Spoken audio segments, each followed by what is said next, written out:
சேலத்தில் 1.5 கோடி ரூபாய் கடனை திருப்பிக் கொடுக்கவில்லை என கூறி நள்ளிரவில் தொழிலதிபரை ஒரு கும்பல் காரில் கடத்திச் சென்றது. கடத்தல் சம்பவத்தின் பின்னணி என்ன? சேலம் மாநகரின் மையப்பகுதியான சீரங்காபாளையம் ராஜாஜி ரோடு பகுதியைச் சேர்ந்தவர் 51 வயது ரவிக்குமார். பீகாரைச் சேர்ந்த இவர் சேலத்தில் 30 ஆண்டுகளுக்கு மேலாக வசித்து வருகிறார். சேலம் ராஜாஜி சாலையில் பெரிய பங்களா வீடு கட்டி மனைவி, மகன் மற்றும் தம்பி ஆகியோருடன் குடும்பத்துடன் வசித்து வருகிறார்.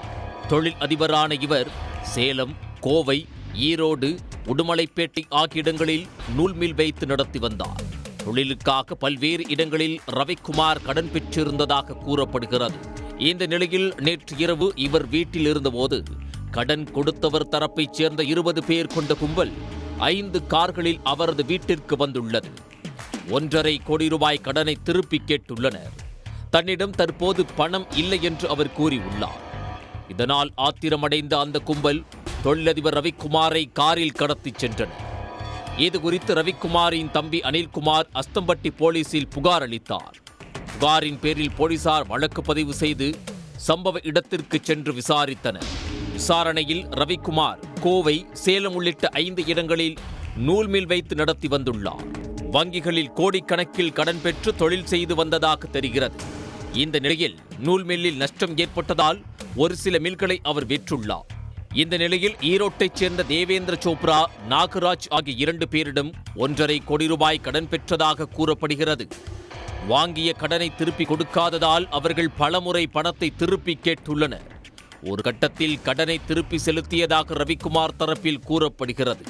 ஆனால் இதுவரை தங்களுக்கு பணம் திருப்பி செலுத்தப்படவில்லை என கூறி தேவேந்திர சோப்ரா, நாகராஜ் கூறி வருகின்றனர்.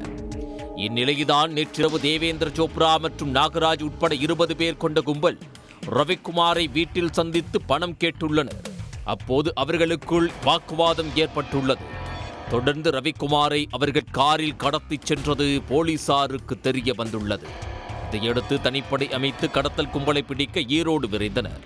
காவல்துறையினர் தேடி வருவதை அறிந்து ரவிக்குமாரை கடத்திய கும்பல் இன்று அதிகாலை அவரை காவல் நிலையத்தில் ஒப்படைத்தனர்.